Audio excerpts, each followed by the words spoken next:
Now, with that said, I'm sure some of you have questions on why should I join a startup?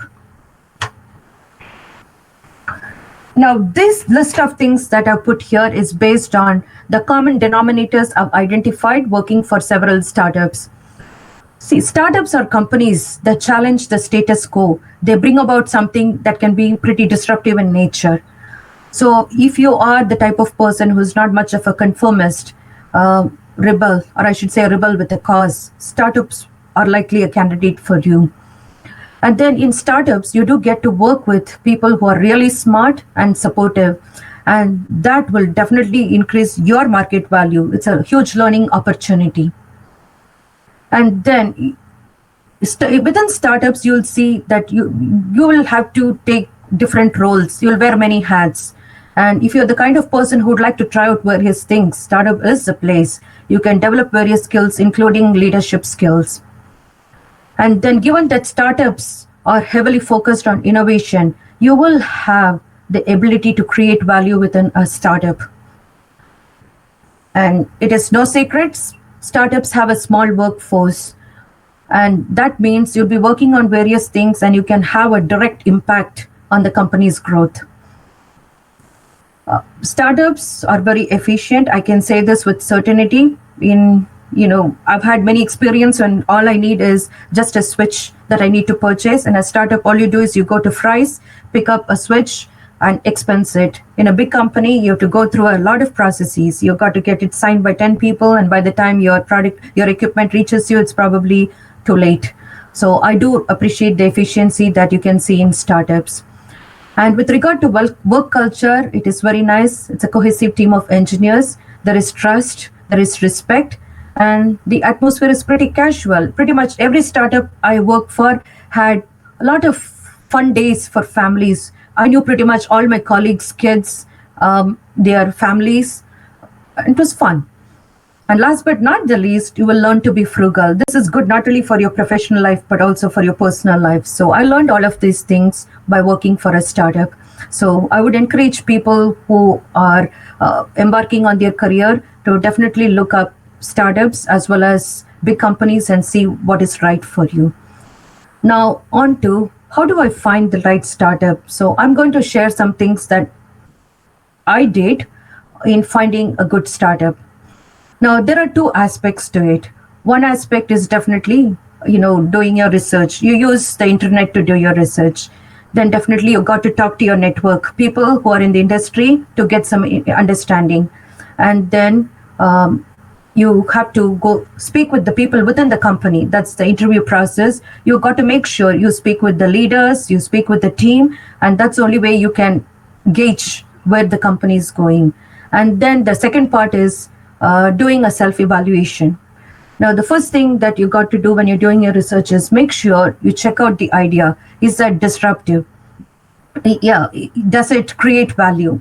And then look at the product. What is the differentiation in the product or the technology the company is bringing to the market? And then definitely do your market analysis. Check whether the market is ready for the product. Is there an existing market or an emerging market for this company's products? And you should also look at the competition. See, most startup companies, they have limited funding and they have a great idea. That is what is going to carry them. And it is possible for big companies to build a product that competes very quickly with your solution and put you out of business. So definitely look at the competition, see whether anybody can get to this very quickly.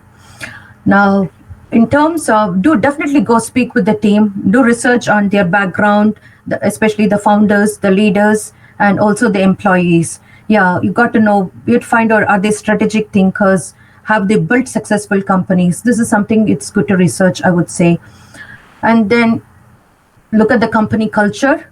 When you interview with the company, see if there is passion in the team members.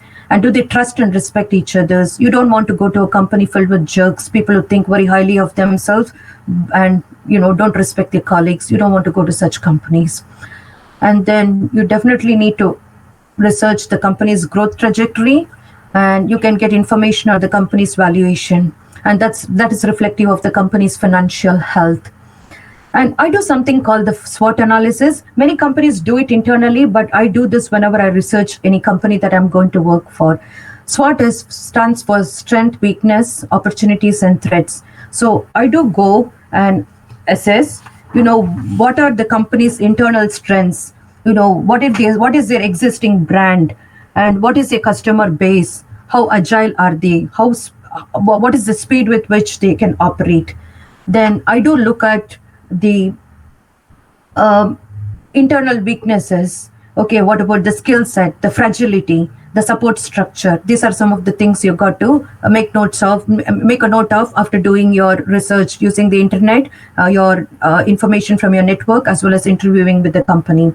Then I also look at, what are the external opportunities for these companies. It could be a new market, a new service, a new branding. It could be any of those, right? And then we also have to look at the threats. That is typically the competition, the political environment. So the way you can do it is by using a square box with 4 quadrants and fill in each of these, the internal strengths and weaknesses, and the external opportunities and threats. And you can get an idea of how well the company is doing, or how not so well the company is doing.